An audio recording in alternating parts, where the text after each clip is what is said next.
ചേട്ടാ, പശ്ചിമ ബംഗാളിൽ ഇലക്ഷൻ പ്രചാരണം തകൃതിയായി നടന്നു വരികയാണ്. അതിനിടയ്ക്കാണ് ഇന്നലെ നരേന്ദ്രമോദിയുടെ ഒരു എന്താ പറയുക ഒരു വിധേയത്വം അല്ലെങ്കിൽ അതിവിനയം കാണാൻ കഴിയും. അതായത് വഴിയരികിലെ ഒരു റോഡിലെ ഒരു കടയിൽ ചെന്ന് മോദി കടക്കാരനോട് ചോദിക്കുകയാണ്, ബൈ സുഹൃത്തെ, എനിക്കൊരു ഈ ജാലിന് ഇത് എത്ര രൂപയാണ്, എനിക്കൊരു കഷ്ണം തരുമോ, എത്ര രൂപയാണ് ഇതിന്? 10 രൂപ 20 രൂപ എന്ന് കടക്കാരൻ പറയുന്നു. കടക്കാരൻ്റെ കയ്യിൽ നിന്നും ഇത് വാങ്ങുന്നു. പോക്കറ്റിൽ നിന്ന് കാശെടുത്ത് ഒരു 20 രൂപയുടെ 10 രൂപയുടെ നോട്ട് കൈമാറുന്നു. കാണുന്നവരെല്ലാവരും വിചാരിക്കും, നമ്മുടെ നാടിൻ്റെ പ്രധാനമന്ത്രി ഇത്ര വിനയമുള്ള ഒരാളാണോ? എന്താണ് ഇപ്പം ഈ മോദിയുടെ ഒരുപാട് PR നാടകങ്ങൾ നമ്മൾ കണ്ടിട്ടുണ്ട്. അതിൻ്റെ ഒരു വക മാത്രമാണിത്. കാണുന്ന എല്ലാവരും വിചാരിക്കില്ല, BJP-കാർ വിചാരിക്കും. കാരണം ബാക്കിയുള്ളവരൊന്നും അത്ര എന്താ പറയുന്നത് അന്തങ്ങളല്ല. അവർക്ക് എന്താണ് അഭിനയം, എന്താണ് PR വർക്ക്, ഇതെല്ലാം തന്നെ കൃത്യമായിട്ട് മനസ്സിലാക്കാനുള്ള ബോധമുള്ളവരാണ്. ഒന്നാമത്തെ കാര്യം, നമ്മുടെ ഇന്ത്യൻ പ്രധാനമന്ത്രിയുടെ കാറ്റഗറി ഏതാണ്? VIP കാറ്റഗറിയാണ്. VIP കാറ്റഗറിയുള്ള ഒരു പ്രധാനമന്ത്രി Z+ ആണ്. അപ്പോൾ Z കാറ്റഗറിയാണ്. VVIPക്ക് മേലെ Z കാറ്റഗറിയാണ്. Z കാറ്റഗറി സെക്യൂർഡ് ആയിട്ടുള്ള ഒരു വ്യക്തി ഒരു ചന്തയിൽ ചെല്ലുന്നു, ജാൽമുറി ചോദിക്കുന്നു, അതിന് പോക്കലിൽ നിന്ന് 10 രൂപ എടുത്ത് കൊടുക്കുന്നു, ആ ജാൽമുറി കഴിക്കുന്നു. ഇതൊക്കെ കാണുന്നവന്മാർ പൊട്ടന്മാരാണോ? അല്ല, ഒരു പ്രധാനമന്ത്രിക്ക് ഭക്ഷണം കഴിക്കാൻ അത് എല്ലാവിധ ടെസ്റ്റിങ് കാര്യങ്ങളൊക്കെ കഴിഞ്ഞിട്ടേ കഴിക്കാൻ പറ്റൂ എന്നുള്ളതാണ് ബൈലോയിൽ പറയുന്നത്. അതെ, ഒരു ഓപ്പൺ സ്റ്റോറിൽ വന്നിട്ട് ജാൽമുറി മേടിച്ച് കഴിക്കുമ്പോൾ അതിൻ്റെ വീഡിയോ പ്രചരിപ്പിക്കുമ്പോൾ ഈ വീഡിയോ എടുത്തവനാണല്ലോ ഏറ്റവും വലിയ പൊട്ടണം ഓർത്തിട്ടാണ്. കാരണം ആഷിക്ക് ഒന്നാമത്തെ കാര്യം, ഈ ഷോപ്പ് ഒരാഴ്ചയ്ക്ക് മുന്നേ തന്നെ ബ്ലാക്ക് ക്യാറ്റുകളുടെ അധീനതയിലാണ്. അല്ലെങ്കിൽ ഇവരിതിനെ കൺട്രോൾ ചെയ്തിട്ടുണ്ട്. അവരുടെ ആ കടയിൽ വരുന്ന ആളുകളെ, അതുപോലെ തന്നെ ആ കടയിൽ നിന്ന് പോകുന്ന സാധനങ്ങൾ എല്ലാം തന്നെ ചെക്ക് ചെയ്തിട്ടുണ്ട്. ഭക്ഷ്യസുരക്ഷകളെല്ലാം ഉറപ്പുവരുത്തി. ഈ കടക്കാരനായെന്ന പയ്യനോട് മോദിജി വരുമ്പോൾ എങ്ങനെ അഭിനയിക്കണം എന്ന് വരെ കൃത്യമായി പറഞ്ഞ് പഠിപ്പിച്ചിട്ടുള്ള ഒരു നാടകമാണ് ഈ നമ്മൾ കണ്ടിട്ടുള്ളത്. ഇതിനെക്കാട്ടി വലിയ നാടകങ്ങളൊക്കെ മോദിജി ഇവിടെ ചെയ്തിട്ടുണ്ട്, നമുക്കറിയാവുന്നതാണ്. അദ്ദേഹത്തിൻ്റെ നഷ്ടപ്പെട്ടു പോയ ഡിഗ്രി സർട്ടിഫിക്കറ്റും കല്യാണം കഴിക്കാത്ത ഭാര്യയും വിശ്വഗുരു ഇമേജ്. അതായത് മോദിജി മുതലയുമായി പോരാടിയ ഒരു കഥയൊക്കെ പറഞ്ഞു കേട്ടിട്ടുണ്ട്. അതിൻ്റെ കഥകളൊന്നും എനിക്കറിയില്ല, വാട്ട് എവർ ഇറ്റ് ഈസ്. പക്ഷേ അങ്ങനെ ഒരു കഥയൊക്കെ ഉണ്ട്. ഒരു മുതല അദ്ദേഹത്തെ ആക്രമിച്ചതും ആ മുതലെ അദ്ദേഹം ഒറ്റയ്ക്ക് വലിച്ചു കീറിയ കഥകളൊക്കെ ഏതോ ചാനലിൽ പോയിരുന്ന് തള്ളിയിട്ടുണ്ടെന്ന് കേട്ടിട്ടുണ്ട്. പക്ഷേ അതിനെക്കാട്ടിലൊക്കെ വലിയൊരു തള്ളായി പോയി ഈ പറഞ്ഞ ജാൽമുറി നാടകം. ജാൽമുറി നാടകം കണ്ടു കഴിഞ്ഞപ്പോഴേക്കും എനിക്ക് സ്വാഭാവികമായിട്ട് എനിക്ക് തോന്നിയത് എന്താണെന്ന് ചോദിച്ചു കഴിഞ്ഞാൽ, എന്താണ് പുള്ളി ഉദ്ദേശിക്കുന്നത്? പുള്ളിയുടെ അതിവിനയമാണോ പുള്ളി ഉദ്ദേശിക്കുന്നത്?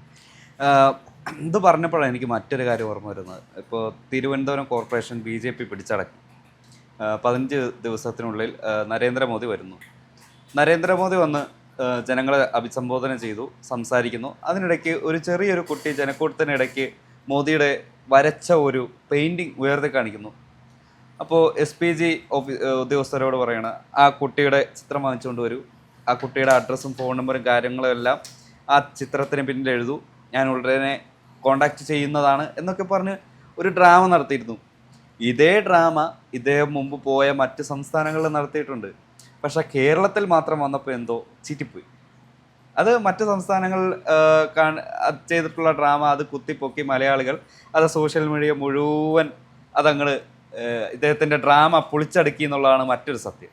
ആക്ച്വലി മലയാളി പൊളിയല്ലേ, മലയാളിയുടെ അടുത്ത് ഇങ്ങനത്തെ കാര്യങ്ങളുണ്ട്. ഇപ്പം ഈ ജാൽമുറി നാടകം പൊളിച്ചിരിക്കുന്നത് മലയാളികളാണ്. കമൻറ്റ് ബോക്സ് ശരിക്കും പറഞ്ഞു കഴിഞ്ഞാൽ അടാറ് കോമഡിയാണ്. കമൻറ്റ് ബോക്സിലെ കുറേ സൽസൂക്തങ്ങൾ ഞാൻ വായിച്ചു കേൾപ്പിക്കാം. അപ്പം അത് കേട്ട് ഗാലറി മോദിക്കെതിരാണ് എന്നുള്ളതാണ്. ഗാലറി മോദിക്കെതിരെന്നുള്ളതിനേക്കാൾ ഉപരി ഒന്ന് ഇതേ പരിപാടി രാഹുൽ ഗാന്ധി ചെയ്തിട്ടുള്ളതാണ്. സാധാരണക്കാരുടെ ഒപ്പുവരുന്ന് ഭക്ഷണം കഴിച്ച് സാധാരണക്കാരുടെ കൂട്ടത്തിൽ നടന്ന് മത്സ്യത്തൊഴിലാളികളുടെ കൂട്ടത്തിൽ കടലിൽ പോകുന്ന വീഡിയോ വരെ കണ്ടിട്ടുള്ളതാണ്. അതിലൊക്കെ ഒരു റിയാലിറ്റി ഉണ്ടായിരുന്നു, ഒരു ലൈവ് ഉണ്ടായിരുന്നു. നമുക്കറിയാം ഈ വില്ലേജ് ഫുഡ് എന്നും പറഞ്ഞിട്ട് ഒരു തമിഴ് ടീം, എല്ലാവരും ഓൾവേസ് വെൽക്കംസ് യു, ആ ടീമിൻ്റെ ഒരു പ്രോഗ്രാമിൽ വരേക്കും അദ്ദേഹം വന്നിരുന്നു. അദ്ദേഹത്തിൻ്റെ ആ ഒരു സംഭാഷണം ഇന്നും വൈറലാണ്, ട്രോളായിട്ട് പോകുന്നുണ്ട്. തൈര്, ആ ഒരു സാധനം അറിയാമല്ലോ. പക്ഷെ അദ്ദേഹം അതൊക്കെ ഒരു ഒരു റിയാലിറ്റി മെയിൻറ്റെയിൻ ചെയ്ത് പോകുന്ന ഒരുപക്ഷെ പി ആർ വർക്ക് ആയിരിക്കാം, അതിനുള്ളിൽ ഒരു റിയാലിറ്റി ഉണ്ട്. പക്ഷെ ഇത് പൊറോട്ട് നാടകം, പ്രഹസനം. ഞാൻ അതൊന്ന് പിന്നെ ഒരു സ്വയം സേവകൻ്റെ ഒരു കമൻ്റ് ഉണ്ട്. സത്യം പറയല്ലോ, വീഡിയോ കണ്ട് ഞാൻ കരഞ്ഞുപോയി. എൻ്റെ പൊന്ന് സ്വയം സേവക, ഒന്നും പറയാനില്ല. പിന്നെയുള്ളത് ഒരു മീഡിയ ഹബ്ബ്, ആ ഒരു അക്കൗണ്ട് പറയുന്ന ഒരു കമൻ്റാണ് ഏറ്റവും രസകരമായിട്ടുള്ളത്. ഹരേജി സ്വന്തം ഭാര്യ, അമ്മ ഇവരോടൊക്കെ മാപ്പി ചോദിക്കും, പിന്നെ ഡിഗ്രി സർട്ടിഫിക്കറ്റ് ഒന്ന് ട്വീറ്റ് ചെയ്താൽ എല്ലാത്തിനും കൂടെ ഒരുമിച്ച് മാപ്പി ചോദിക്കേണ്ട അവസ്ഥയാകും തീർച്ച. അവസാനമായി ഈ കഴിഞ്ഞ ഇടയ്ക്ക് വിവാദമായ ഒരു വിഷയത്തിൽ താങ്കളുടെ പേര് എങ്ങനെ വന്നുകൂടി എന്ന് വെളിപ്പെട്ട് കഴിഞ്ഞാൽ ഏകദേശം RSSകാർ തന്നെ ജിക്കുള്ള സമ്മാനം കൊടുത്തു വിടും എന്നാണ് എനിക്ക് മനസ്സിലാകുന്നത്. പിന്നെ വേറൊരു ചോദ്യം ചോദിക്കുന്നത്, അതിനകത്ത് തന്നെ നമുക്കറിയാം തീർച്ചയായും ഇതൊരു സ്ക്രിപ്റ്റ് തന്നെയാണ്. കാരണം ഇത് ഇന്ത്യയുടെ പ്രധാനമന്ത്രിയാണ്. പുള്ളി ഇങ്ങനെ ഒരു കടയിൽ ചെന്ന് കയറി സാധനം വാങ്ങാൻ സുരക്ഷാ പ്രശ്നം ഉള്ളതുകൊണ്ട് സാധ്യമല്ല. ഈ കട 4 ദിവസം മുമ്പ് ഏതെങ്കിലും SPGയുടെ കൺട്രോളിലായിരിക്കും. ഈ പയ്യന് ട്രെയിനിങ് കൊടുക്കും, അങ്ങനെ പെരുമാറണം, ഇങ്ങനെ എന്തൊക്കെ ചെയ്യണമെന്നൊക്കെ. പിന്നെ കൊടുക്കുന്ന മധുരപലഹാരം അവർ പരിശോധിച്ചാലായിരിക്കും അവിടെ വെച്ചിരിക്കുന്നത് തന്നെ. ഒരുപക്ഷെ അവർ തന്നെ കൊണ്ടുവന്ന് വെച്ചതായിരിക്കാം ഈ ജാൽമുറി. ഈ SPG തന്നെ കൊണ്ടുവന്ന് വെച്ച ടെസ്റ്റഡ് ആയിട്ടുള്ള ഈ ജാൽമുറി ആയിരിക്കാം. അതുമാത്രമല്ല, അദ്ദേഹത്തിന്റെ പോക്കറ്റിൽ നിന്നും 50, 20, 10 രൂപ നോട്ടുകൾ എടുത്ത് പയ്യന് കൊടുക്കുന്നു. 20 വെച്ചോളൂ, വേണ്ട ജി 10 മതി. അതെ അതെ. അല്ല, ഇതിനകത്ത് എൻ്റെ അഭിപ്രായത്തിൽ ലോക ചരിത്രത്തിൽ ഓസ്കാർ കിട്ടുന്ന ആദ്യത്തെ PM നമ്മുടെ ജി ആയിരിക്കുമെന്നാണ് മറ്റൊരു വ്യക്തി കമൻറ്റ് ചെയ്തിരിക്കുന്നത്. വേറൊരു വ്യക്തി കമൻറ്റ് ചെയ്തിട്ടുണ്ട്, 2 കോമാളികൾ ഭരിച്ച് നശിപ്പിച്ച 2 രാജ്യങ്ങൾ, 1 അമേരിക്ക, 2 ഇന്ത്യ. പിന്നെ ഹൈജീൻ കണ്ടാൽ തന്നെ അറിയാം എത്രത്തോളം സ്ക്രിപ്റ്റഡ് ആണെന്ന് ഇങ്ങനെ ഒരു നാടകക്കാരൻ. ആക്ച്വലി ആ വീഡിയോ നമ്മളും കണ്ടതാണ്. ആ വീഡിയോയ്ക്കുള്ള ആ ഒരു തെരുവ് ഷോപ്പ് സത്യമാണ് ഇതിനകത്ത് പറഞ്ഞ കമൻറ്റ് പോലെ തന്നെ ഹൈജീൻഡ് ആണ്. കാരണം രാജ്യത്തെ പ്രധാനമന്ത്രിക്ക് അവിടെ ചെന്ന് മധുരം വാങ്ങാനുള്ളതാണ്. അപ്പോൾ അത് വൃത്തിയായില്ലെങ്കിൽ രാജ്യത്തെ പ്രധാനമന്ത്രിക്കൊപ്പം രാജ്യവും നാണം കെടും. ഇത്തരം പൊറോട്ട് നാടകങ്ങൾ ആരെ കാണിക്കാനായിട്ടാണ്? ഈ പറയുന്ന നോർത്ത് ഇന്ത്യൻ തലച്ചോറ് ചാണകമാക്കി മാറ്റിയ നോർത്ത് ഇന്ത്യൻസ് ഈ കാര്യങ്ങളൊക്കെ വിശ്വസിക്കും. ഇവിടെ കുറേ അവിടെ നിന്ന് തലച്ചോറ് വാങ്ങി പകരം, അവിടെ നിന്ന് ചാണകം വാങ്ങി തലച്ചോറിന് പകരം വിറ്റിട്ടുള്ള ഇവിടുത്തെ കേരളത്തിലുള്ള കുറേ എന്താ പറയുന്നത് സ്വയം പ്രഖ്യാപിത സേവകരും ഈ പറഞ്ഞ കാര്യങ്ങളൊക്കെ വിശ്വസിക്കും. പക്ഷേ ഒരു നേരമെങ്കിലും ഭക്ഷണം കഴിക്കുന്ന മലയാളി ഇതൊക്കെ വിശ്വസിക്കുമെന്ന് ചോദിച്ചു കഴിഞ്ഞാൽ ഉറപ്പായുമില്ല. എനിക്ക് ഈ പറയുന്ന RSS BJP എന്ന് പറയുന്ന പ്രസ്ഥാനത്തോട് യാതൊരുവിധ എതിർപ്പുകളും ഇല്ല. പ്രസ്ഥാനവുമായിട്ട് എനിക്ക് വളരെ വളരെ എന്താ പറയുന്നത് ബഹുമാനമുണ്ട്. കാരണം വളരെ സ്നേഹമുണ്ട്. എൻ്റെ സുഹൃത്തുക്കളിൽ പലരും ഈ പറയുന്ന RSS അനുഭാവികളാണ്. എൻ്റെ അടുത്ത സുഹൃത്ത് BJPയുടെ അനുഭാവിയാണ്. പക്ഷേ ഇത്തരം പൊറോട്ട് നാടകങ്ങൾ കാണിച്ചു കൂട്ടുമ്പോൾ താങ്കൾ ആരാണ് എന്ന് താങ്കൾ മറക്കാതിരിക്കണം. മോദിജി എന്ന് മാത്രമേ പറയാനുള്ളൂ. താങ്കൾ ഇന്ത്യയുടെ പ്രധാനമന്ത്രിയാണ്. താങ്കളുടെ ഭരണ നേട്ടങ്ങൾ താങ്കൾ ചൂണ്ടിക്കാണിക്കുന്നതൊക്കെ തന്നെ താങ്കൾക്ക് ജയിക്കുവാനുള്ള ഒരു വഴിയായി മാറുമെന്നിരിക്കെ ഇത്തരം പ്രഹസനങ്ങൾ ആരെ ബോധ്യപ്പെടുത്തുവാനായിട്ടാണ്? ഇതുകൊണ്ട് എന്തൊക്കെയാണ് നേടുന്നത്?